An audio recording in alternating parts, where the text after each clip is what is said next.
Atomic element में हम लोग नाइट्रोजन फैमिली पढ़ रहे थे। नाइट्रोजन इट्स कंपाउंड्स कंप्लीट किया था।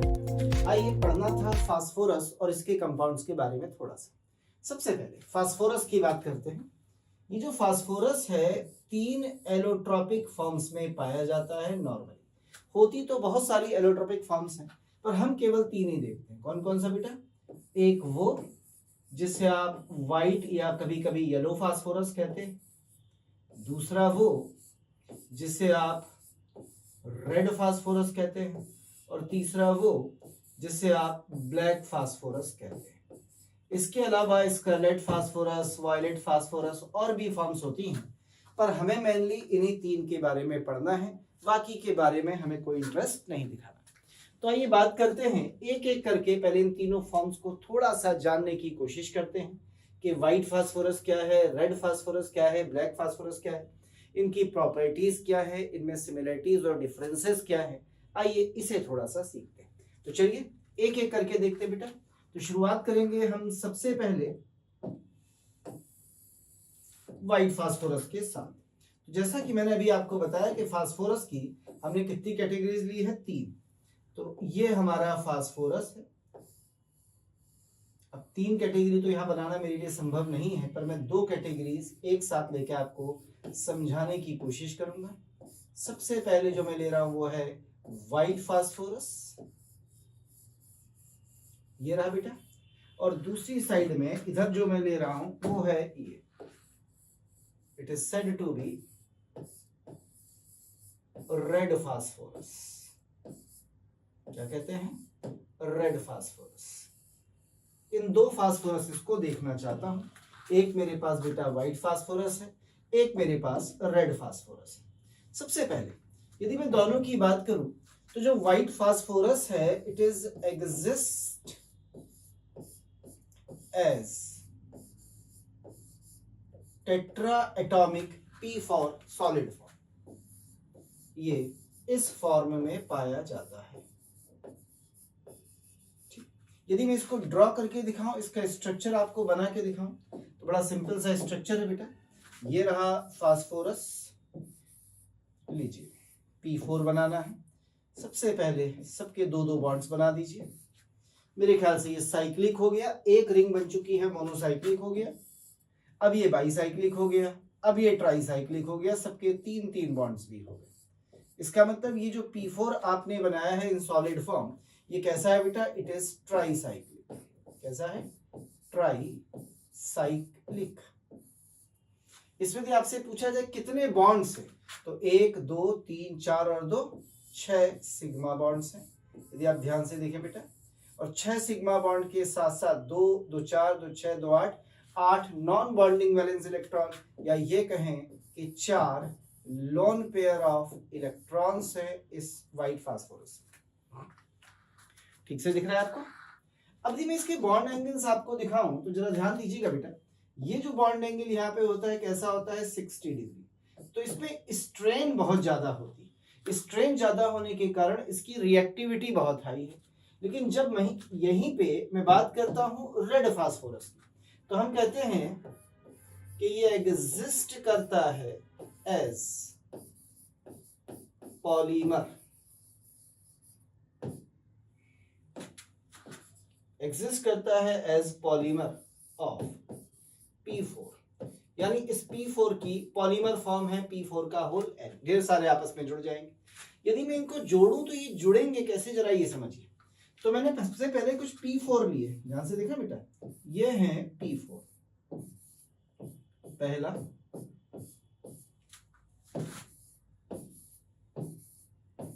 दूसरा, इसी तरह से तीसरा एंड चौथा ले सकते हैं। ठीक है? क्या है ये? P4। देख ले भाई, कोई डाउट हो? बिल्कुल लोन पेयर जैसे थे, सब ऐसे ही हैं सारी चीजें। ठीक है?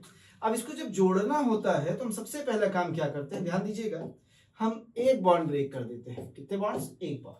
और जैसे ही बॉन्ड तोड़ा, इसका इससे जुड़ गया, ये फ्री हो गया और ये तो फ्री हो गया। इस तरीके से ये ढेर सारे आपस में जुड़ते चले जाए। तो इस तरह से किस फॉर्म में एग्जिस्ट करेगा? एक पॉलीमरिक फॉर्म। तो यहां पर देखिए एंगल पहले के कंपेयर में ये वाला बढ़ गया, तो थोड़ा रिलीफ मिला होगा, रिलीफ मिला होगा तो रिपल्सन घटे होंगे, रिपल्सन घटे होंगे तो स्टेबिलिटी बढ़ गई होगी। तो ये कहा जाता है कि जो रेड फास्फोरस होता है वो व्हाइट फास्फोरस के कंपेयर में ज्यादा स्टेबल फॉर्म होती है, क्योंकि ज्यादा स्टेबल फॉर्म है, स्ट्रैंड बॉन्ड टूट गए हैं, तो इसकी रिएक्टिविटी इस वाले फास्फोरस के कंपेयर में थोड़ी सी कम। इस बॉन्ड को तोड़ के ऊपर भी जोड़ दीजिए तो ये एक 3 डायमेंशनल नेटवर्क सॉलिड बन जाएगा, उसी को ब्लैक फास्फोरस कहा जाता है। अभी ब्लैक में पढ़ा नहीं रहा हूं इसलिए मैं बात ही नहीं कर रहा बेटा। क्या इतनी बात समझ में आई है? कोई डाउट है? White phosphorus P4 solid form में पाया जाता है जो ट्राइसाइक्लिक होता है, 6 सिग्मा बॉन्ड है, 4 lone pair of electron present है, बॉन्ड एंगल आपके सामने। लेकिन रेड फास्फोरस जो है वो इसी P4 का क्या होता है, एक पॉलीमर होता है जो आपके सामने बना हुआ है, एक लीनियर पॉलीमरिक फॉर्म में। नजर आ रहा है बेटा? तो ये रेड फास्फोरस है, जबकि ये क्या है, व्हाइट फास्फोरस। आइए इनकी कुछ प्रॉपर्टीज को और कंपेयर करना चाहता हूं कि व्हाइट फास्फोरस में क्या खास बात होती है, रेड फास्फोरस में क्या खास बात होती है। तो ये स्ट्रक्चर आपके सामने है, आप चाहे तो इन्हें बना सकते हैं, आसान से है। आगे बढ़ जाते हैं थोड़ा सा। अब अपन बात करते हैं थोड़ी सी इनकी प्रॉपर्टीज। तो मेरे पास 2 तरह के फास्फोरस है, मैं उनको ऊपर लिख दे रहा हूं फिर से एक बार। इस तरफ मैंने व्हाइट फास्फोरस लिखा है व्हाइट कलर से, और पड़ोस में इधर मैं लिख देता हूं रेड फास्फोरस थोड़े से गुलाबी से रंग से। लीजिए हम इनकी प्रॉपर्टीज 1 बाय 1 एक एक करके पढ़ने जा रहे हैं। तो सबसे पहले अपन बात करेंगे किसकी, व्हाइट फास्फोरस की। तो हम कहते हैं कि जो व्हाइट फास्फोरस है it is most reactive form. ये कैसी फॉर्म होती है, मोस्ट रिएक्टिव फॉर्म है। लेकिन यदि यहीं पर हम रेड फास्फोरस के बारे में बात बोले तो हम कहते हैं कि रेड फास्फोरस इसके कंपेयर कैसा होता है, लेस रिएक्टिव फॉर्म होती है। वो आपका मोस्ट रिएक्टिव फॉर्म है, जबकि रेड फास्फोरस आपकी लेस रिएक्टिव फॉर्म होगी। कितना रिएक्टिव, ये इतना रिएक्टिव है कि यदि आप इस P4 यानी व्हाइट फास्फोरस की रिएक्शन किसी बेस से करा दे कंसंट्रेटेड एल्केली, तो ये तुरंत डिस्प्रपोर्शनेट हो जाता है, फॉस्फीन देता है plus H2PO2 minus hydrogen phosphide देता है। यानी व्हाइट फास्फोरस NaOH से रिएक्शन करके फॉस्फीन बनाता है। पर यहीं पर यदि रेड फास्फोरस ले लेता और इसकी रिएक्शन OH माइनस से कराता तो ये नॉर्मल कंडीशन में कुछ भी नहीं बनाता, यानी कोई रिएक्शन अपने को नजर नहीं। तो जो रेड फास्फोरस है उसकी रिएक्टिविटी कैसी है बेटा, बहुत कम है। जो व्हाइट फास्फोरस है उसकी रिएक्टिविटी कैसी है, बहुत ज्यादा। इसका मतलब ये हुआ कि यदि मैं इनकी स्टेबिलिटी की बात करूं, दूसरे पॉइंट पर आ जा भाई, तो हम कहेंगे कि इसकी स्टेबिलिटी कम है, इट इज लेस स्टेबल, क्योंकि स्ट्रेन ज्यादा है, but it will be more stable. Sorry white से लिख दिया, रेड से लिखना था मुझे। It will be comparatively more stable. ये उसके कंपेयर में कैसा है, ज्यादा स्टेबल है। कंपैरेटिवली कैसा है, मोर स्टेबल। वापस यहां पे आ जाते हैं, तीसरे पॉइंट पर आते हैं। तीसरे पॉइंट पर कहते हैं ये पॉइजनस होता है। कैसा होता है बेटा, पॉइजनस। और इसे आप रैट किल, चूहों के मारने की दवा में इस्तेमाल करते हैं, रैट किल की तरह यूज किया जाता है। जबकि जो रेड फास्फोरस है इट इज नॉन पॉइजनस, ये बिल्कुल भी जहरीला नहीं है भाई, ये बिल्कुल भी जहरीला नहीं है। जबकि white phosphorus is quite poisonous, ये जहरीला होता है। चौथे नंबर पे आइए, यदि आप इसे देखें तो इसमें स्मेल होती है किसकी, गार्लिक जैसी।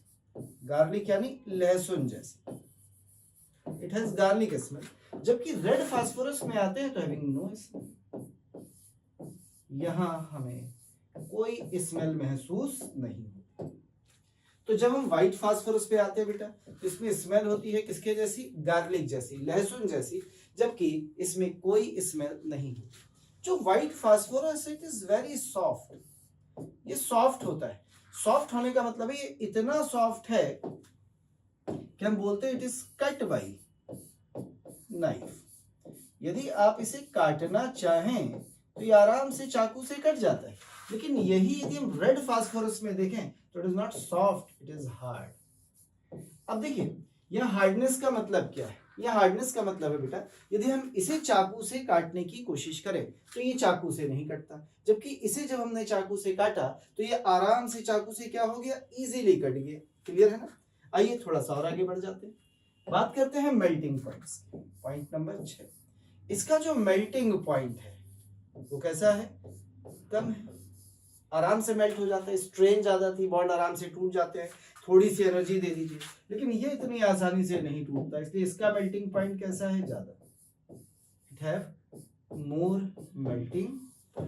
इसके मेल्टिंग पॉइंट्स कैसे होते हैं बेटा, ज्यादा होते हैं। इधर आ जाइए प्रॉपर्टी नंबर 7 पर, यदि इसकी बात की जाए तो कहते हैं सॉल्युबल होता है।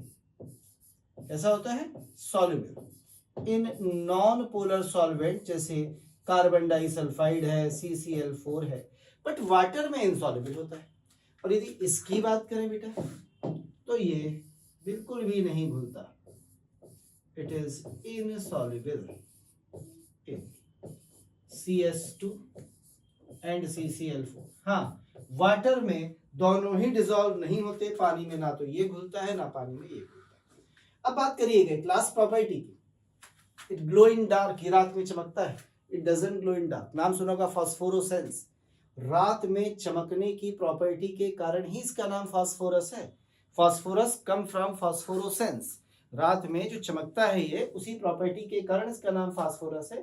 फास्फोरोसेंस शो करता है व्हाइट फास्फोरस, लेकिन ये शो नहीं करता। तो कहते हैं कि जो व्हाइट फास्फोरस है, ऊपर ही लिख देता हूं यहाँ पे, इट इज ग्लो,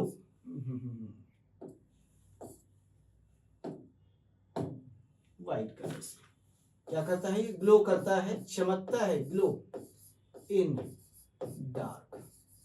यानी आप इसे अंधेरे में रख दीजिए तो क्या करेगा, चमकेगा, अलग से ही आपको नजर आएगा। क्लियर? लेकिन हम बगल वाले को देखें, red phosphorus, does not glow, does not glow in dark, ये रात में बिल्कुल भी चमकता नहीं है। देख लीजिए भाई, इनकी इन प्रॉपर्टीज को कंपेयर किया है, कहीं किसी प्रॉपर्टी में कोई डाउट हो, कोई बात ना समझ में आई हो बताइए, क्योंकि मैं मिलना चाहूंगा ब्लैक फास्फोरस के भी स्ट्रक्चर से, उसकी भी थोड़ी प्रॉपर्टी जरूर देखना चाहूंगा।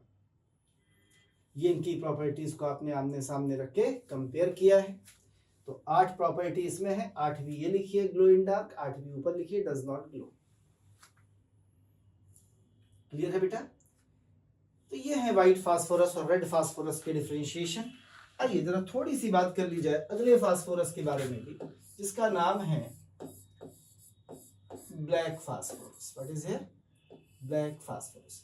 तो जरा याद करिए आपने रेड फास्फोरस कैसे बनाया था।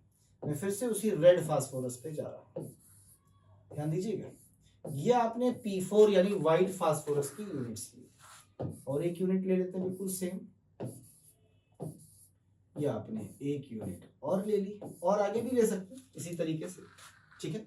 अब देखिएगा, जब आपने इसे रेड में कन्वर्ट किया था तो इसे हटाया था और इसे हटाया था, और इन्हें आपस में ऐसे करके जोड़ दिया था। कुछ याद है किससे जोड़ दिया था, इधर भी फास्फोरस से, इधर भी फास्फोरस। क्लियर? और आगे चल के ऐसे बनाते चले जाएंगे, चारों तरफ ऐसे पॉलीमर बनता चला जाएगा, जोड़ते चले जाएंगे, फिर पी एंड सो। लेकिन जब हम इसे रेड में से ब्लैक में बदलते हैं तो ये भी तोड़ देते हैं, और इसको तोड़ने के बाद इधर से भी, इधर से भी, इधर से भी, इधर से भी किसे जोड़ना शुरू कर देते हैं, P4 यूनिट्स को जोड़ना शुरू कर देते हैं। ये वही फास्फोरस की P4 यूनिट से भी है, ऐसे करके। तो ऐसे करके एक बड़ा सा स्ट्रक्चर बनता चला जाएगा, एक जेंट स्ट्रक्चर, विशाल स्ट्रक्चर, जिसमें कि नेटवर्किंग होगी कोवेलेंट बॉन्ड्स की। यानी कैसा सॉलिड हो गया, यदि हम इसकी बात करें थोड़ी सी, ब्लैक फास्फोरस की यदि हम बात करें तो हम कहेंगे कैसा सॉलिड है, इट इज नेटवर्क स्ट्रक्चर। कैसा सॉलिड है, नेटवर्क स्ट्रक्चर वाला सॉलिड है, पहला। कहते हैं थर्मोडायनामिकली, थर्मोडायनामिकली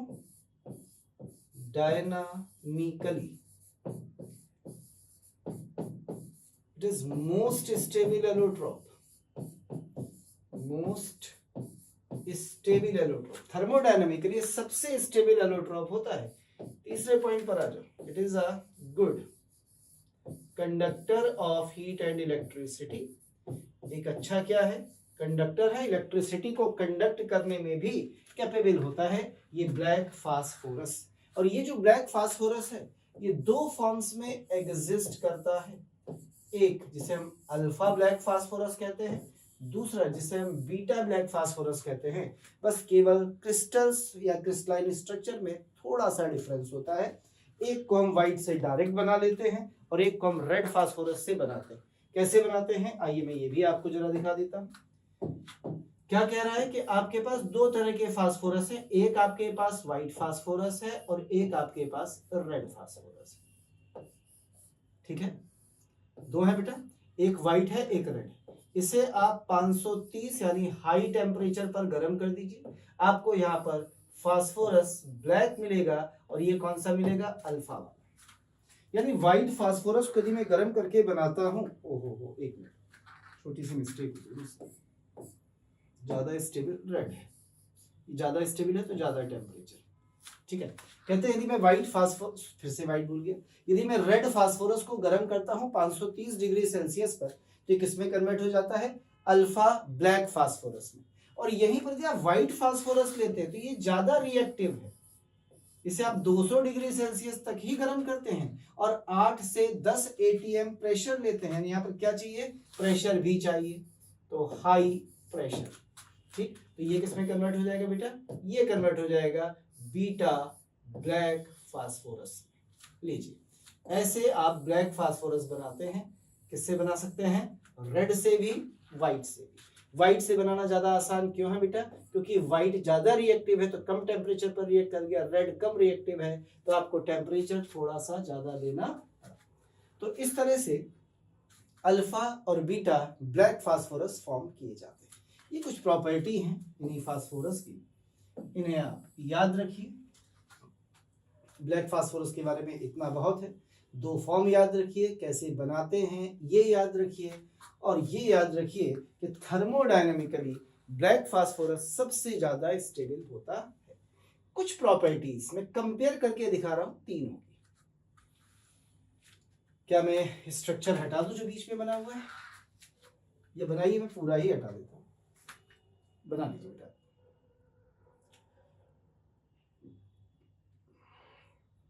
सब में फास्फोरस के बॉन्ड्स तीन तीन बने, हटा दिया जाए।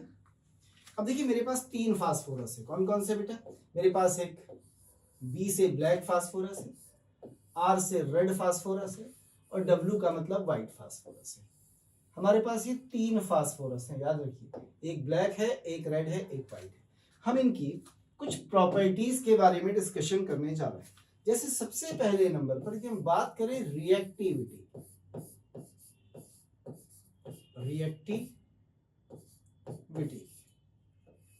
और फिर रिएक्टिविटी के साथ एक प्रॉपर्टी आती है जो रिएक्टिविटी से रिलेट की जाती है, इट इज स्टेबिलिटी। तो I am just taking two properties simultaneously, फिर डेंसिटी से भी मिलाता हूं। चलिए इसी व्हाइट से देख लेते हैं। तो सबसे पहले जब अपन रिएक्टिविटी की बात करें तो आपको पता है सबसे ज्यादा रिएक्टिव कौन है, व्हाइट, फिर कौन है, रेड, फिर कौन है, ब्लैक। इसका मतलब यह है कि जो ब्लैक है वो कम रिएक्टिव है, तो इसलिए ब्लैक की जो थर्मल स्टेबिलिटी है वो सबसे ज्यादा है। तो सबसे ज्यादा ब्लैक है, फिर रेड है और फिर व्हाइट है। यानी स्टेबिलिटी का ऑर्डर देखेंगे तो ऐसा आएगा जैसे मैंने आपको दिखाया, और रिएक्टिविटी का देखेंगे तो ऊपर बना हुआ है। क्लियर है। आइए इसके बाद बात करते हैं, दो प्रॉपर्टी और दिखा रहा हूं। एक एंगल स्ट्रेन, तनाव किसमें ज्यादा है, एंगल स्ट्रेन, और डेंसिटी किसकी ज्यादा है। उम्मीद है डेंसिटी तो आपको समझ में आई गई होगी, इतने सारे फास्फोरस आपने ब्लैक में जोड़ दिए, उसकी डेंसिटी ऑब्वियस है ज्यादा होगी। यदि हम एंगल स्ट्रेन की बात करें तो व्हाइट में सबसे ज्यादा एंगल स्ट्रेन है, बहुत सारे एंगल्स थे। रेड की एंगल स्ट्रेन कम है और ब्लैक में तो थी नहीं, सब बॉन्ड टूट के खुल गए थे, 120 के हो गए थे 60 वाले। लेकिन जब हम डेंसिटी की बात करेंगे तो सबसे ज्यादा डेंसिटी किसकी मिलेगी बेटा आपको, ब्लैक की। ब्लैक के बाद डेंसिटी किसकी होगी, रेड की, और रेड के बाद डेंसिटी किसकी होगी, व्हाइट। ये कुछ प्रॉपर्टीज हैं जिन्हें मैंने कंपेयर करके लिखा है, किसकी? रेड फास्फोरस, ब्लैक फास्फोरस और व्हाइट फास्फोरस की। एग्जामिनेशन पॉइंट ऑफ व्यू से इंपॉर्टेंट है, एग्जाम में कोई प्रॉपर्टी आपसे पूछ सकता है, इसलिए मैंने इनकी प्रॉपर्टी को आपके सामने लिख दिया है। तो बी का मतलब है ब्लैक, आर का मतलब है रेड और व्हाइट का मतलब है, सॉरी डब्ल्यू का मतलब है व्हाइट फास्फोरस। ये 4 प्रॉपर्टी हैं, कंपैरेटिवली आपको इन्हें याद रखना है।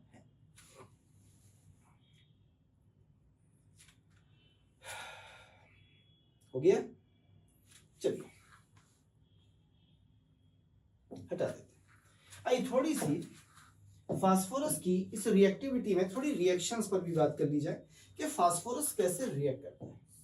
तो हमने फास्फोरस की उस फॉर्म को लिया जिसे आपने बोला है कि it is the reactive form या मोस्ट रिएक्टिव फॉर्म, और इसकी रिएक्शंस कराई। पहली रिएक्शन हम इसकी करा रहे हैं क्लोरीन के साथ।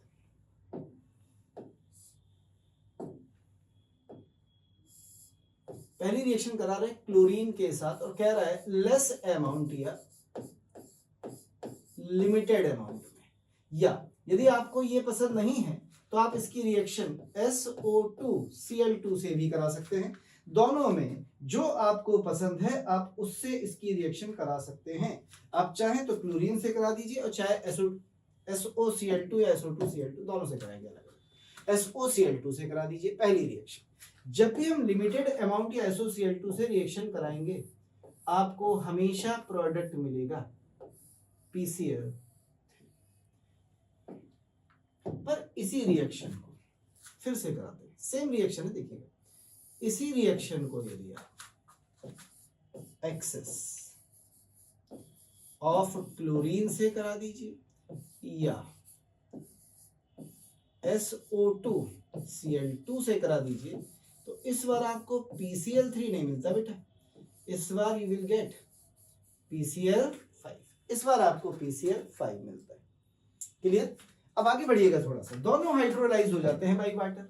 यदि आप इसका हाइड्रोलिसिस करा देते हैं, क्या करा देते हैं? हाइड्रोलिसिस, तो यहाँ फास्फोरस की ऑक्सीडेशन स्टेट +3 है, तो 3 वाला ऑक्सी एसिड H3PO3 मिलता है। और यदि आप ये हाइड्रोलिसिस यहां पे करा देते हैं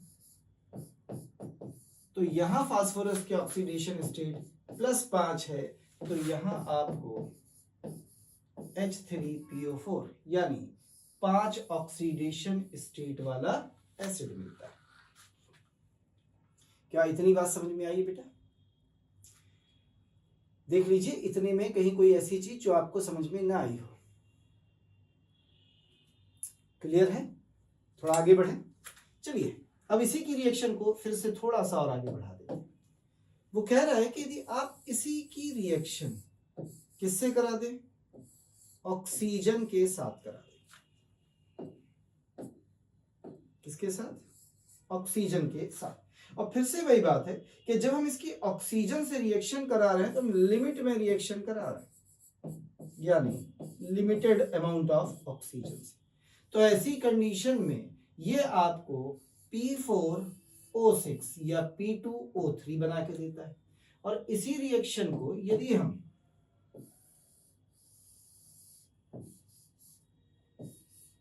O2 की एक्सेस के साथ गर्म कर दें तो यही आपको P4O10 बना के देता है। अब यदि आपने ऊपर वाले यानी किसे, इसे P4O6 को वाटर में डाल दिया सबसे पहले, तो ये अपनी +3 ऑक्सीडेशन स्टेट में है, तो ये अपनी +3 ऑक्सीडेशन स्टेट वाला एसिड यानी H3PO3 बनाता है। लेकिन यदि आपने इसे डाला है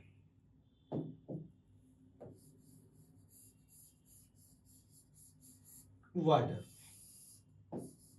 H2O, तो ये अलग अलग कंडीशन में ढेर सारे प्रोडक्ट्स बनाता है, पर फिलहाल तो मैं एक बना दे रहा हूं।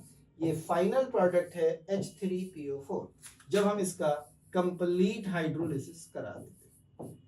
पर इसके अलावा ये और भी बनाता है। कौन कौन से बनाता है इसे मैं आपको अलग से करके दिखाऊंगा हाइड्रोलिसिस में, जब फास्फोरस ऑक्सी एसिड्स के मेथड ऑफ प्रिपरेशन दिखाऊंगा। जितना बोर्ड पे बना है इतने में कहीं कोई आपको दिक्कत लग रही हो, डाउट हो रहा हो तो बताइए, और कोई डाउट नहीं तो आगे चलते हैं।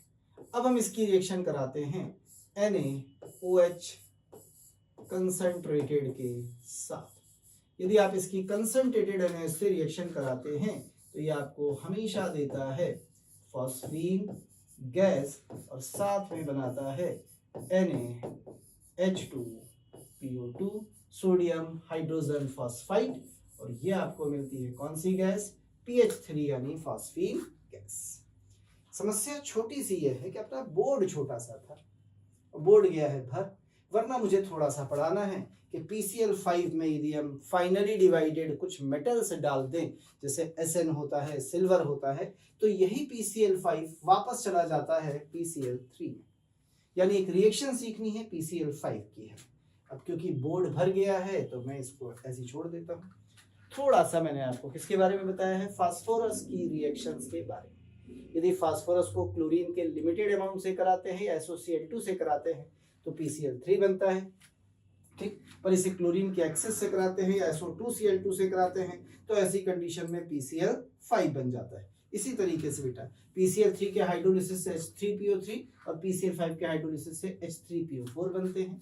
यदि हम NaOH कंसंट्रेटेड से रिएक्शन कराएं तो फॉस्फीन और NaH2PO2 बनता है। ऑक्सीजन से रिएक्शन कराइए, लिमिटेड अमाउंट में कराते हैं तो P4O6 या P2O3 भी लिख सकते हैं, H2O जो वाटर से रिएक्शन करके H3PO3 बनाता है। एक्सिस में गर्म करते हैं तो P4O10 या कहीं कहीं P2O5 लिखा होता है, तो वो वाटर से रिएक्शन करके कंप्लीट हाइड्रोलिसिस के बाद H3PO4 देता है। देख लीजिए कहीं कोई डाउट लग रहा हो इतने में। क्लियर है? और रिएक्शंस के साथ थोड़ा खेलना चाहे तो और खेल सकते हैं। जैसे यहाँ पर आ जाइए, यहाँ कोल्ड कंडीशन में हाइड्रोलिसिस कराते हैं तो HPO3 बनता है इसी में। हॉट कंडीशन में कराते हैं तो H3PO4 बनता है, और लेस अमाउंट लेते हैं तो POCl3 भी बनता है। 2 Cl हट जाते हैं, ऑक्सीजन आ जाता है, वो भी सीखेंगे। इतना बना लीजिए जितना बना है।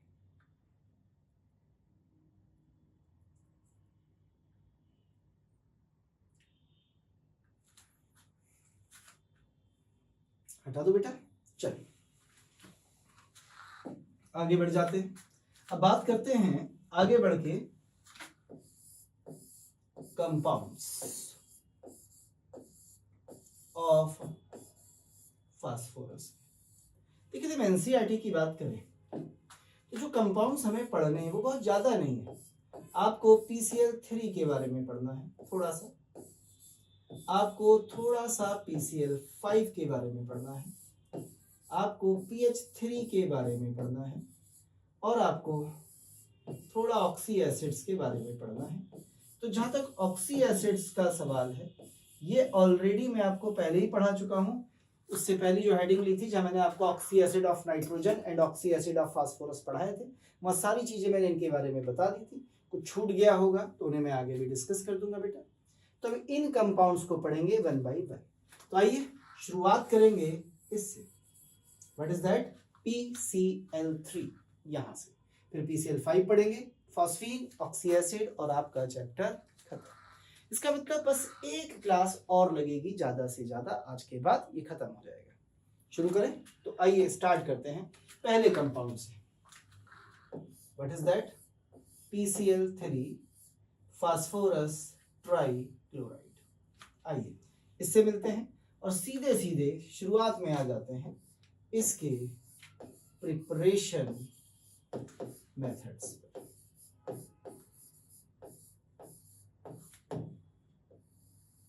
ठीक, इतना तो आप भी जानते हैं। फास्फोरस पे 5 इलेक्ट्रॉन्स होते हैं, 3 बॉन्ड बना रखे हैं, तो एक लोन पेयर ऑफ इलेक्ट्रॉन इसके पास हमेशा मौजूद होगा। चलिए कैसे बनाते हैं, बात करते हैं मेथड ऑफ प्रिपरेशन की। तो अभी मैंने आपको बताया था बेटा, आप इसे बनाते हैं किससे? व्हाइट फास्फोरस यानी P4 से। पहली रिएक्शन होती है कि हम P4 की रिएक्शन करा दे लिमिटेड अमाउंट ऑफ Cl2 के साथ। यानी किससे रिएक्शन करा रहे हैं? क्लोरीन के साथ। याद रखेंगे अमाउंट ऑफ Cl2 कैसा होना चाहिए, लिमिटेड अमाउंट होना चाहिए, लेस अमाउंट होना चाहिए। जैसे आप रिएक्शन कराएंगे आपको मिलेगा 4PCl3, तो 4 3 12 के लिए यहाँ पे ले लेते हैं 6 क्लोरीन। ये पहला मेथड ऑफ प्रिपरेशन है कि जब हमने फास्फोरस की रिएक्शन किससे कराई है बेटा, क्लोरीन से कराई है, तो ये बना है PCl3। इसी रिएक्शन को दूसरे मेथड पर आ जाइए, P4 किसके साथ कराई थी, SOCl2 इसके साथ। जब आप इसकी रिएक्शन SOCl2 के साथ कराते हैं तो भी 4 क्या बनती है, PCl3 बन जाती है बेटा, प्लस 4 SO2 बन जाते हैं, और बचे हुए सल्फर और क्लोरीन आपस में जुड़ के H2Cl2 बना लेते हैं, तो 2 बन जाते हैं H2Cl2। बस ये देखिए क्या रिएक्शन बैलेंस है। क्लोरीन देख लेते हैं, 8 दूनी 16, 12 और 4 16 है, सल्फर 4 और 4 8 है, 8 है, बाकी सब बैलेंस है। क्लियर है। बात करते हैं कुछ प्रॉपर्टीज ऑफ PCl3 की।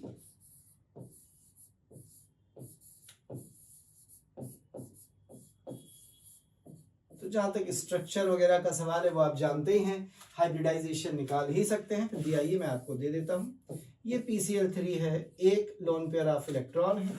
यदि हम इसमें हाइब्रिडाइजेशन की बात करें तो इसमें sp3 हाइब्रिडाइजेशन है एक लोन पेयर ऑफ इलेक्ट्रॉन के साथ। तो इसका जो शेप होता है that will be pyramidal shape.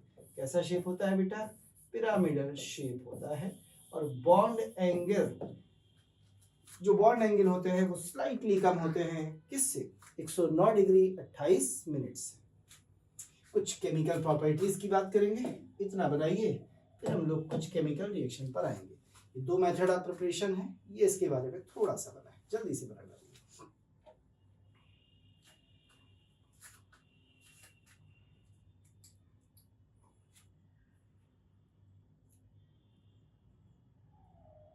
हटा दो। चलिए आइए इसकी केमिकल प्रॉपर्टीज की बात करते हैं। और सबसे पहले नंबर पर हम सीखते हैं इसकी रिएक्शन विद ऑर्गेनिक कंपाउंड्स। और मैं आपको एक बड़ी सिंपल सी छोटी सी तरीका बताने जा रहा हूं, ट्रिक बताने जा रहा हूं, ध्यान दीजिए। किसी भी ऑर्गेनिक कंपाउंड में यदि OH ग्रुप मौजूद है, किसमें होता है, एल्कोहल्स में होता है OH ग्रुप, और किसमें होता है, एसिड्स में होता है OH ग्रुप, ऐसा कुछ भी मौजूद है, और आप इसकी रिएक्शन करा देते हैं किसके साथ, PCl3 या PX3 के साथ, तो जो OH था ये पूरा गायब हो जाएगा, इसकी जगह X आ जाएगा, याद रखिए बेटा, ठीक। और साथ में प्रोडक्ट मिलेगा हमेशा H3PO3। क्या बनेगा, H3PO3। एक छोटी सी मुझसे मिस्टेक हो गई है, मैंने यहाँ X लिख दिया है, X की जगह यहाँ Cl लगा लीजिए। अब ठीक है, यदि मैं PX3 लेता तो यहाँ X आ जाता। वैसे बेहतर रहेगा मैं PX3 ले लूँ, क्योंकि सभी देते हैं, तो PX3 ले लेते हैं, क्या फर्क है, यहाँ X बना देते हैं। ये आपकी रिएक्शन का तरीका। अब आप बैलेंस करने के लिए बस केवल इतना बता दीजिए कि 3 ऑक्सीजन है, तो यहाँ अल्कोहल के कितने मोल्स लिए जाएंगे बेटा, 3 मोल। कैसे, जो भी कंपाउंड देगा। आइए रिएक्शन करते हैं। जैसे उसने बोला कि C2H5OH एथिल अल्कोहल, कितने मोल लिए जाएंगे, 3 मोल। या जैसे उसने बोला कि एसिटिक एसिड CH3COOH, कितने मोल लिए जाएंगे, 3 मोल। इनकी रिएक्शन कराई गई PCl3, इसकी भी रिएक्शन कराई गई PCl3 के साथ। करा प्रोडक्ट बताइए। तो आपको कुछ नहीं करना है, OH हटा देना है, हटा दें, और OH हटा के Cl लगा देना है। तो thrice C2H5Cl ethyl chloride plus H3PO3।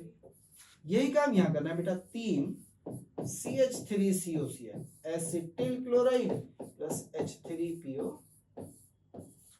लीजिए, पहली रिएक्शन है, ये ऑर्गेनिक कंपाउंड्स में OH को हटा के क्या ले आता है, Cl ले आता है। तो इस काम में हम PCl3 और PCl5 दोनों का यूज करते हैं। मजे की बात ये है कि हम केवल इसी का इस्तेमाल नहीं करते, PCl5 में भी रिएक्शन आपको देखने को मिलती है। तो बना लीजिए फटाक से।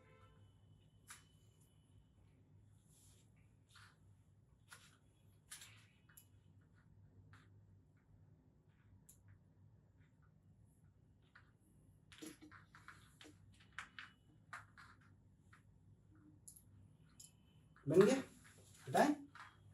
नेक्स्ट आइए, नेक्स्ट है हाइड्रोलिसिस। अभी मैंने आपको बताया था हाइड्रोलिसिस। कहते हैं PCl3 हो या PCl5 हो, इसको थोड़ी देर के लिए छोड़ दीजिए तो इसमें व्हाइट फ्यूम्स बनने लगती हैं HCl के फॉर्मेशन के कारण। कैसे, आइए सीखते हैं थोड़ा सा, ध्यान दीजिए। ये आपके पास PCl3 था, आपने इसे हाइड्रोलाइज कराया। इसके हाइड्रोलिसिस ऑलरेडी हम लोग सीख चुके हैं नाइट्रोजन फैमिली के हैलाइड्स में। कैसे हाइड्रोलिसिस कराते थे, कुछ याद है बेटा? ये 3H इन 3Cl के साथ बनाएंगे थ्राइस HCl और आपको प्रोडक्ट मिलेगा इस थ्राइस HCl के साथ प्लस H3PO3। चलिए रिएक्शन यहाँ पे खत्म हो गई। पर H3PO3 की अपनी एक गजब की प्रॉपर्टी होती है। कहते हैं किसी भी, ध्यान से सुनना, lower oxidation state phosphorus acid को यदि आप गर्म कर दें तो डिस्प्रपोर्शनेट हो जाता है pH3 और plus next higher oxidation state acid of phosphorus में।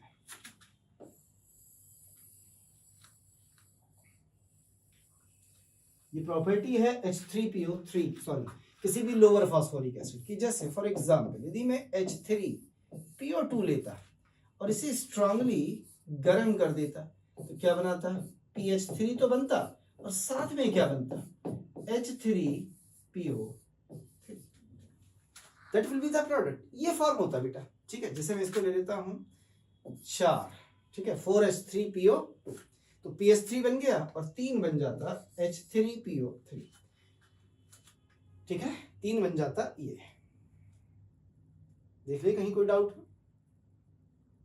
सही है। इसी तरह से यदि वो कह रहा है कि हम H3PO3 ले लें, क्या ले लें बेटा? H3PO3 और इसे भी क्या कर दें? गर्म कर दें, स्ट्रांगली हीट कर दें, तो ये भी हमें क्या देता है? PH3 और नेक्स्ट एसिड H3PO4। क्या मेरी बात समझ में आई बेटा? तो इसमें कन्वर्ट हो जाते, कुछ बैलेंस ना हो तो कर लेंगे बाद में ऑक्सीजन ऑक्सीजन को जोड़ के, ठीक है। तो कोई भी लोअर ऑक्सी एसिड, इसका मतलब ये हुआ कि यदि मैं ऊपर वाला जो बना था इसे यदि स्ट्रांगली हीट कर देता, गर्म कर देता और पूछता क्या बनेगा, तो आप क्या बना देते? फॉस्फीन गैस बना देते प्लस H3PO4 बना देते। लीजिए, हालांकि रिएक्शन यहाँ पे खत्म हो गई थी H3PO3 पे आके, पर आगे कराना चाहते तो हम आगे करा सकते थे। क्लियर है बच्चा? तो ये है हाइड्रोलिसिस ऑफ PCl3। ये थी प्रॉपर्टीज ऑफ PCl3, और ज्यादा प्रॉपर्टीज नहीं है हमारे पास, बस इतना बना लीजिए। आगे बढ़ते हैं अगले कंपाउंड पर, नाम है PCl5। हटा दो, चलिए चलते हैं अगले compound. What is that? PCl5। और यहां पर भी स्टार्ट करते हैं इसके प्रिपरेशन मेथड्स से। यदि आपको याद हो तो अभी अभी मैंने 2 मेथड ऑफ प्रिपरेशन आपको इसके भी बताए थे, वही 2 यहां यूज होंगे। पहला, हम फास्फोरस को लेते हैं, इसकी रिएक्शन कराते हैं क्लोरीन की एक्सेस अमाउंट के साथ, यानी आप क्लोरीन को किसमें ले रहे हैं बेटा? एक्सेस अमाउंट पे ले रहे हैं। क्या बनाएंगे? 4 PCl5, तो यहाँ पे 10 क्लोरीन आर टेकन, 10 Cl2 लिए जाते हैं। क्लियर? सेकंड नंबर पर आ जाइए। दूसरे नंबर पर अभी मैंने इसी की रिएक्शन आपको सिखाई थी, किसके साथ? SO2Cl2 के साथ। यदि हम इसके साथ रिएक्शन कराएं तो यहां पर भी ये हमेशा आपको देता है 4 PCl5, 20 चाहिए तो 10। सही लिखा है, बैलेंस है, ठीक है। प्लस साथ में बनता है 10 सल्फर डाइऑक्साइड गैस, और ये एस्केप कर जाती है, यानी ये बाहर निकल जाती है। लीजिए, ये रिएक्शन है, ऐसे बनाया जाता है PCl5। बना डालिए।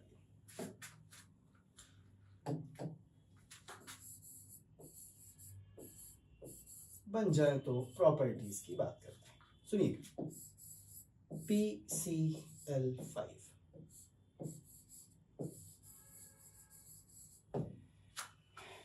किस फॉर्म में है? गैस फॉर्म में। तो इसका हाइब्रिडाइजेशन या फास्फोरस का निकालते हैं तो sp3d हाइब्रिडाइजेशन होता है क्योंकि 5 बॉन्ड है। और शेप देखेंगे तो ट्राइगोनल, कैसा बेटा? ट्राइगोनल बाइपिरामिडल इसका शेप होता है। मैं बना के दिखाता हूं आपको, कुछ ऐसा कि ये रहा फास्फोरस, ये Cl पहला, ये दूसरा, ये तीसरा, ऐसे करके एक ट्रायंगल बना और फिर दो इसके पास ऐसे लगे होते हैं। बाकी सब आपको पता है इसके बारे में, अनसिमेट्रिकल है। ये बॉन्ड लंबे होते थे, ये इक्वेटोरियल बॉन्ड छोटे होते थे। अनस्टेबल होता है, गर्म करते ही ये दो क्लोरीन हट जाएंगे, क्या बन जाएगा? तुरंत PCl3 प्लस Cl। बना डालिए। फिर कुछ केमिकल प्रॉपर्टीज दिखाता हूं इसकी।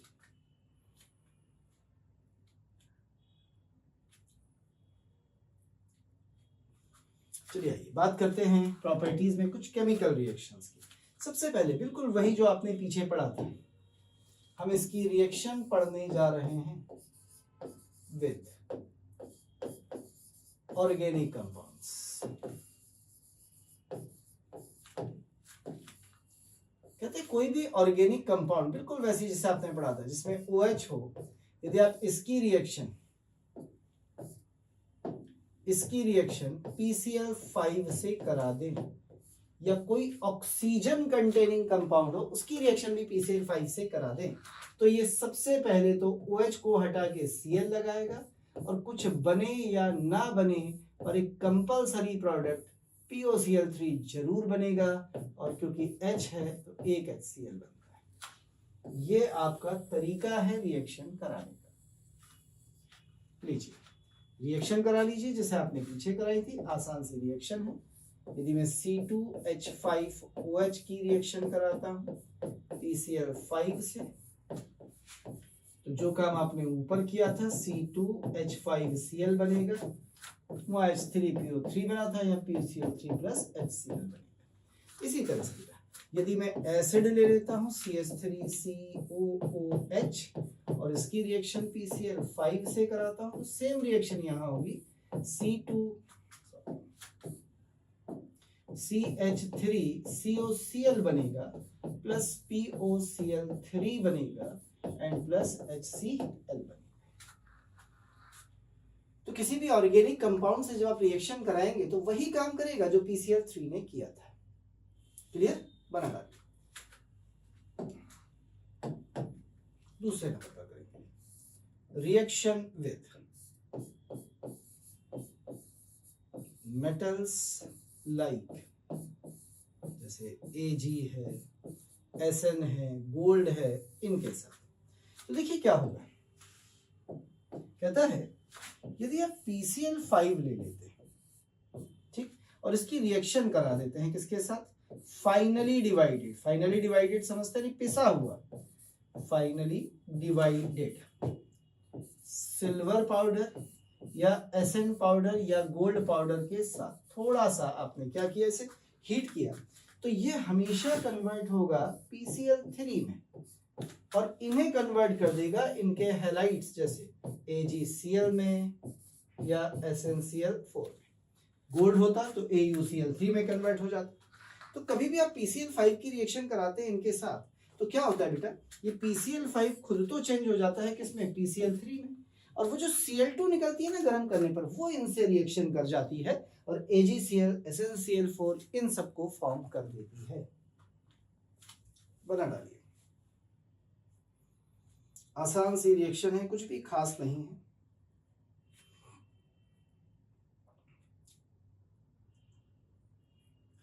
एक हाइड्रोलिसिस और दिखा देता हूं और एक एक्शन ऑफ हीट दिखा देता हूं, बस PCl5 भी खत्म आपका।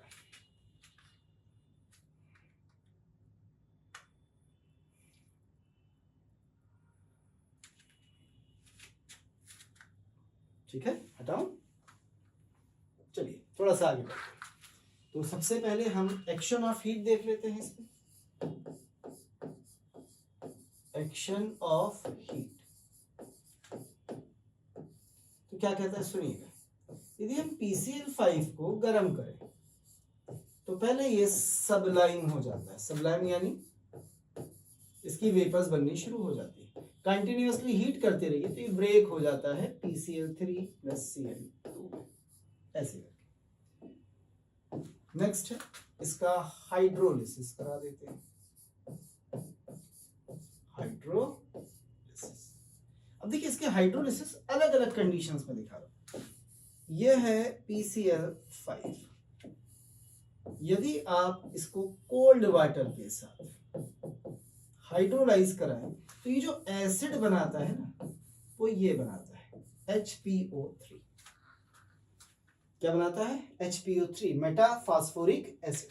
पर यदि आप इसे हॉट वाटर के साथ कंप्लीट हाइड्रोलिसिस कराएं तो ये H3PO4 + HCl बना देता है। और यदि कहीं गलती से आप एग्जैक्टली 1 मोल ऑफ H2O के साथ यानी लेस अमाउंट ऑफ वाटर इसमें डालें तो ये पार्शियली हाइड्रोलाइज होता है POCl3 + ट्वाइस HCl बना देता है।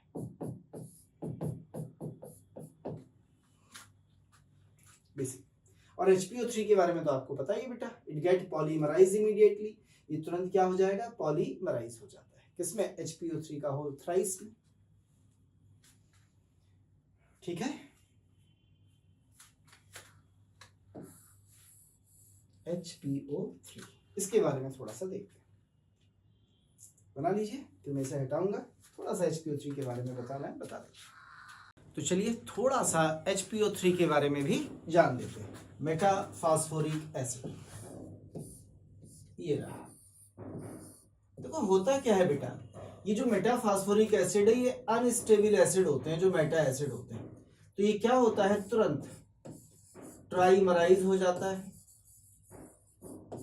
ट्राइमराइज इन साइक्लिक ट्राइमर, अपने साइक्लिक ट्राइमर में।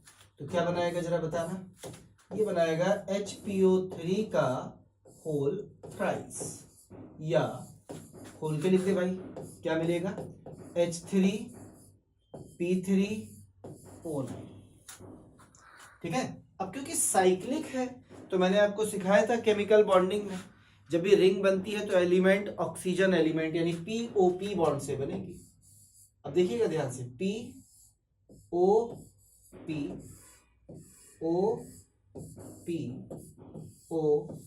ठीक है। अब बेसिसिटी 3 है तो 3 तो OH जुड़े होंगे, तो हर एक P पे एक तो बेटा OH जुड़ा ही होगा, जोड़ दें। हर एक P पे एक OH जुड़ा होगा और हर एक P पे डबल बॉन्ड O भी जुड़ा हो। लीजिए ऐसे स्ट्रक्चर होता है ना, तो ये स्ट्रक्चर है किसका? HPO3 के साइक्लिक ट्राइमर का। पर जरूरी नहीं है कि ये हमेशा साइक्लिक ट्राइमर ही बने, कभी कभी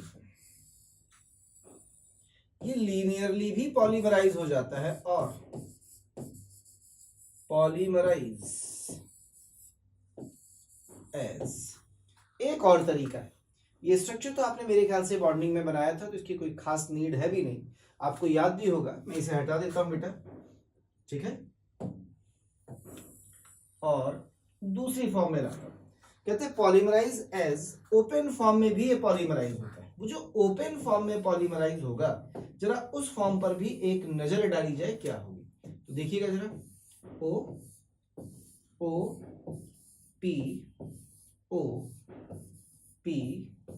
O एंड सो ऐसी करके बस होल एंड पॉलीमराइज करा देंगे। अब क्या क्या जुड़ा होगा? वही जो सब जुड़ता था, डबल बॉन्ड ऑक्सीजन हर एक फास्फोरस से और एक OH हर एक फास्फोरस से, ऐसे करके लीजिए। यानी ये इस तरह की ओपन फॉर्म में भी एग्जिस्ट कर सकता है। कौन? HPO3। तो दो स्ट्रक्चर पॉसिबल होते हैं, एक सिंपल सा साइक्लिक स्ट्रक्चर जो मैंने पहले बनाया था, जिसमें ट्राइमर बनाता है और ये पॉलीमर बनता चला जाता है लीनियर बहुत दूर तक। तो इस फॉर्म में भी ये पाया जाता है। पर जब भी ये पॉलीमराइज होता है तो हमेशा एलिमेंट ऑक्सीजन एलिमेंट बॉन्ड इनके थ्रू पॉलीमराइज होते हैं। ये हमने केमिकल बॉन्डिंग में बेटा सीखा था, याद है कुछ आपको? क्लियर? तो ये थोड़ा सा HPO3 के स्ट्रक्चर्स के बारे में मैंने अलग से आपको दिखा दिया। बाकी हम इन्हें बॉन्डिंग में ऊपर वाला पढ़ चुके थे, ये हमने यहाँ पे देख लिया है। बना लीजिए। चलिए एक लास्ट कंपाउंड के बारे में और पढ़ने जा रहे हैं जिसका नाम है PH3 यानी फॉस्फीन।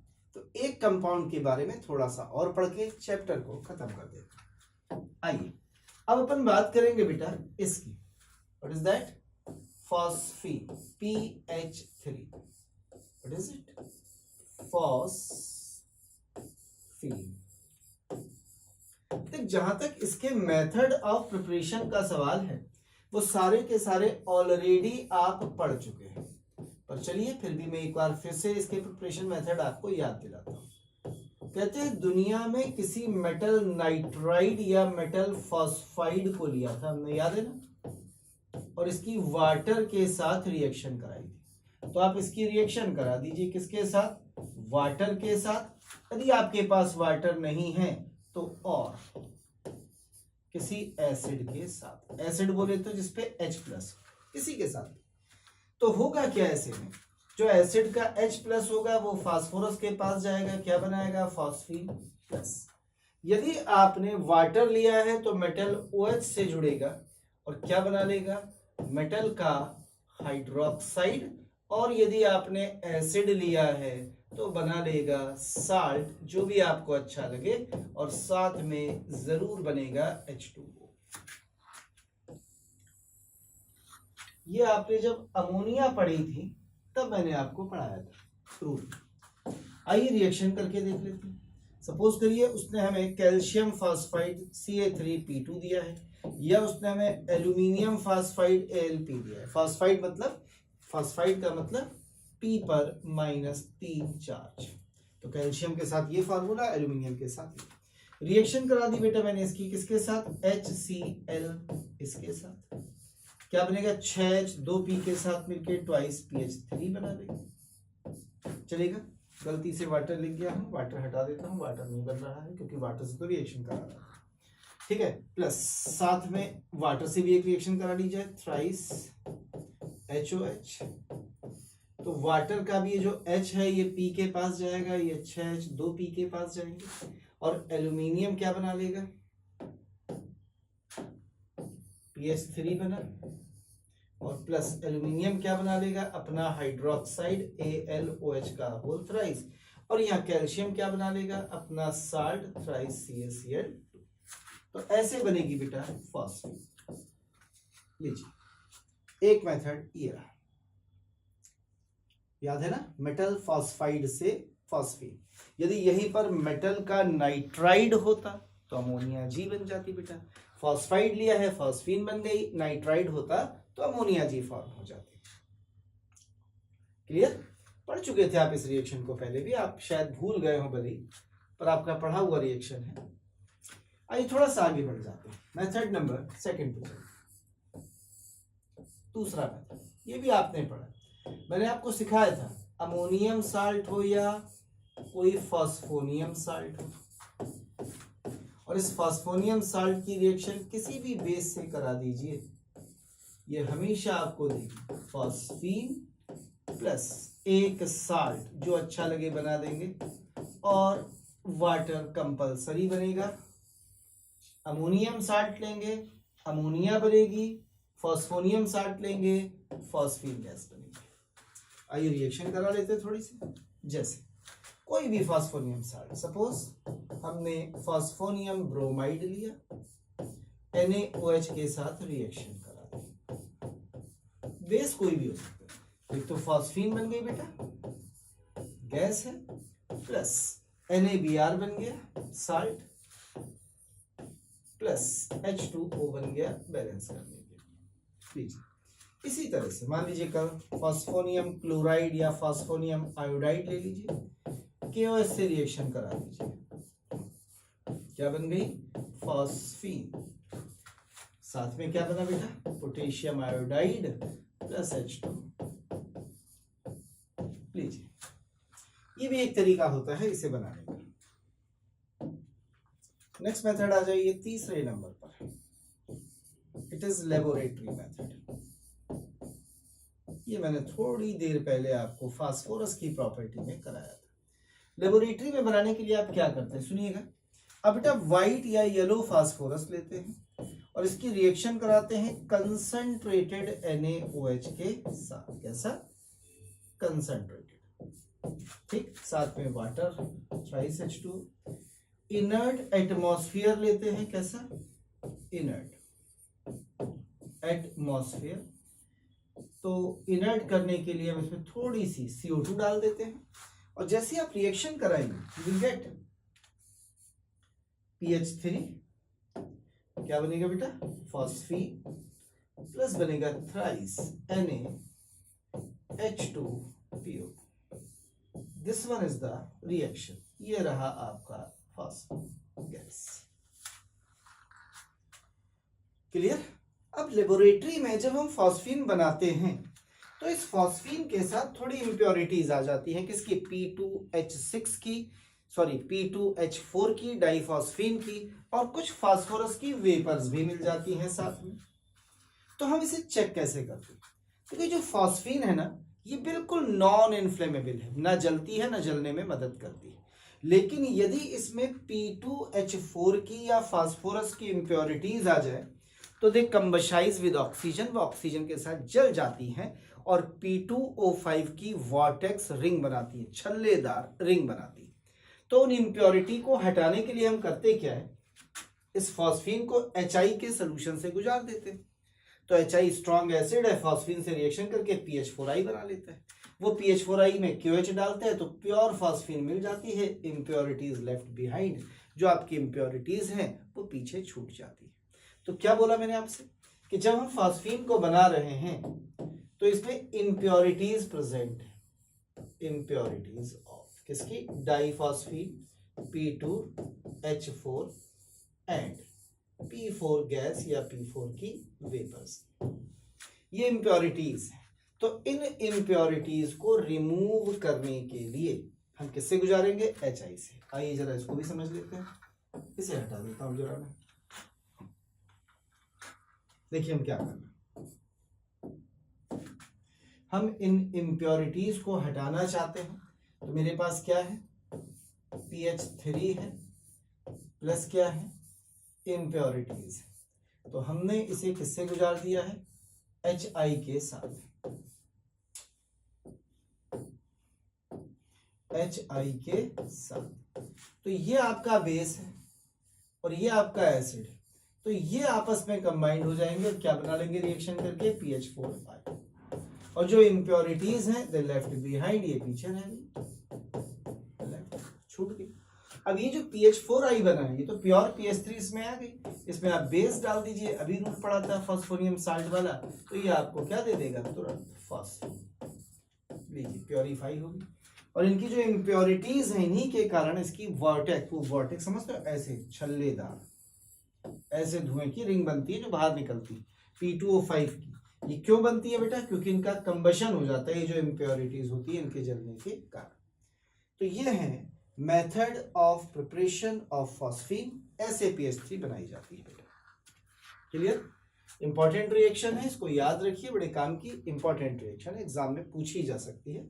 बैलेंस रिएक्शन याद रखिए, बना लीजिए। बस 5 मिनट और लूंगा। प्रॉपर्टीज में एक रिएक्शन पढ़नी है, थोड़ी सी प्रॉपर्टीज है और अपन इसे खत्म करते हैं। आइए चलिए बात कर रहे हैं प्रॉपर्टीज। प्रॉपर्टीज कहते हैं फिशी स्मेलिंग,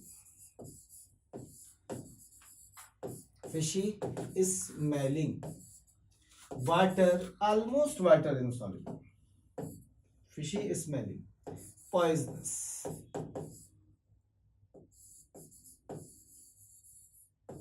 गैस है, ऑलमोस्ट, हालांकि थोड़ी घुलती है, बहुत थोड़ी सी, almost, insoluble in water, water में बहुत थोड़ी घुलती है, हम कह देते हैं ऑलमोस्ट वाटर में कैसी होती है बेटा, इनसॉल्युबल होती है, ऑलमोस्ट इन वाटर।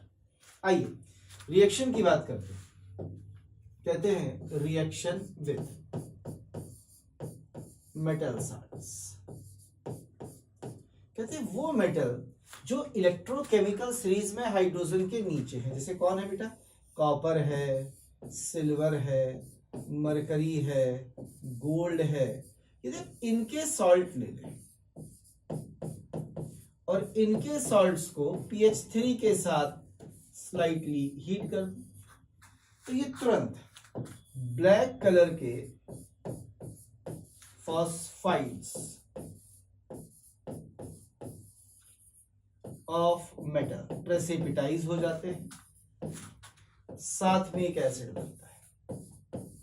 और यदि आप इन ब्लैक प्रेसिपिटेट्स को और गर्म कर दें तो मेटल्स बिल्कुल फ्री हो जाती हैं और आपको फ्री मेटल मिल जाती है। जैसे एक आध रिएक्शन करके देख लेते हैं। जैसे सपोज करिए कि आपके पास कॉपर का कोई कंपाउंड है CuSO4, आपने इसकी रिएक्शन कराई किसके साथ, PH3 के साथ, तो कॉपर फॉस्फाइड, फॉस्फाइड का मतलब कितना चार्ज, -3, कॉपर पे +2, तो फॉर्मूला बना Cu3P2। तो बैलेंस करने के लिए इसे 2 और इसे 3, साथ में 3 मोल H2SO, तो ये बना किस कलर का, ब्लैक कलर का। इसी तरह से बेटा मान लीजिए मैंने मरकरी का सल्फेट या मरकरी का क्लोराइड लिया है, ये रहा मरकरी का क्लोराइड, इसमें भी मैंने 2 फॉस्फीन यूज किए, ठीक है। तो क्या बनेगा, Hg3P2 ब्लैक प्रेसिपिटेट और साथ में 6HCl। इसी तरह से यदि मैं AgCl ले लूं और PH3 से कराऊं तो क्या बनेगा, Ag3P सिल्वर का फॉस्फाइड प्लस जो भी आपका एसिड बनना होगा करस्पॉन्डिंग। तो इस तरीके से ये रिएक्शन करती है मेटल्स के साल्ट के साथ। फॉस्फेट एक रिड्यूसिंग एजेंट है, आगे चल के हम इसका रिड्यूसिंग एक्शन भी सीखें। बना डालिए,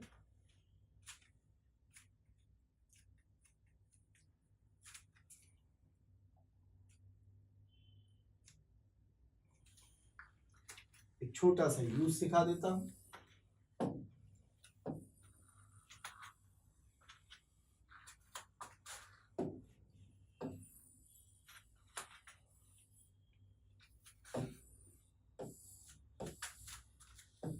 एक छोटा सा यूज बता रहा हूं, शायद कभी काम आ जाए। इसे यूज किया जाता है इन home signals,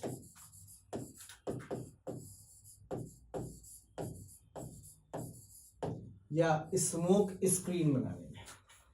what is home signal, ये होम सिग्नल क्या होते हैं, सुनिए।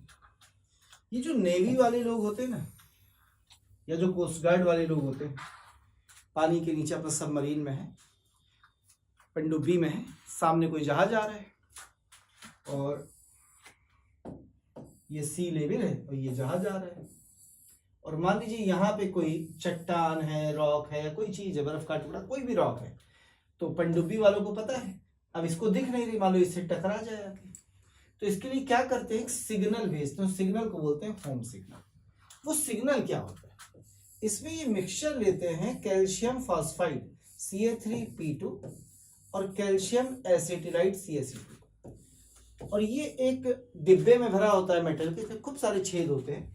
जैसे ही इसको पानी में छोड़ते हैं ये वाटर से रिएक्शन कर जाता है, तो ये तो रिएक्शन करके बना लेता है फॉस्फीन गैस और बनती है एसिटिलीन, दोनों ही वाटर में इनसॉल्युबल है, तो ये ऊपर की तरफ आती है। अब क्योंकि गैस अंदर बन रही है तो ऊपर आकर डिब्बा एकदम से फट जाता है, और ये जो एसिटिलीन है इट कैच फायर, याद पकड़ लेती है, तो चिंगारियां उठती हैं और सफेद कलर का गाढ़ा गाढ़ा से यहाँ पे धुआं फैल जाता है, तो इनको ये पता चल जाता है कि आगे खतरा है, तो ये अपनी डायरेक्शन बदल लेता है शिप।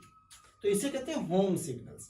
तो इस कैल्शियम फॉस्फाइड को और कैल्शियम कार्बाइड के मिक्सचर को यूज किया जाता है होम सिग्नल्स में। कैल्शियम कार्बाइड से एसिटिलीन बनती है, कैल्शियम एसिटिलाइड भी कहते हैं इसे बेटा, और ऊपर वाले से फॉस्फीन बनती है, तो इसके कारण एक धुआं पैदा हो जाता है, गाढ़ा गाढ़ा कंसंट्रेटेड, इट कैच फायर, से चिंगारियां निकलती हैं, तो पता चल जाता है कि सामने कोई खतरा है। It is said to be home signal. Clear है? चलिए इतना ही रखेंगे, चैप्टर आपका खत्म हुआ। It is all about your nitrogen family. बाकी एसिड्स के बारे में मैं आपको पहले भी पढ़ा चुका हूँ। थोड़ा सा मैंने इंपॉर्टेंट रिड्यूसिंग एजेंट में कुछ प्रॉपर्टी आपको याद हो तो H3PO2 एंड H3PO3 को इंपॉर्टेंट रिड्यूसिंग एजेंट्स में लिया था और इनके रिड्यूसिंग एक्शंस मैंने आपको सिखाए थे। याद है ना कि सभी रिड्यूसिंग एजेंट एक साल्ट को असाल्ट में बदल देते हैं, हेलोजन को हैलाइड में बदल देते हैं, मर्क्यूरिक को मर्क्यूरस में, फिर फर्दर मरकरी में बदल देते हैं, सिल्वर के, प्लेटिनम के, गोल्ड के साल्ट को सिल्वर, प्लेटिनम, गोल्ड के कोलाइडल सॉल्यूशंस में बदल देते हैं या मेटल्स में रिड्यूस कर देते हैं। वो सारी प्रॉपर्टीज आपने पीछे पढ़ी थी। तो it is all about nitrogen family. खत्म हुआ बेटा आपका ग्रुप नंबर 15। अगली क्लास शुरू करेंगे ऑक्सीजन फैमिली ग्रुप नंबर 16 के साथ। आज केवल यहाँ तक। थैंक यू, शुक्रिया, धन्यवाद।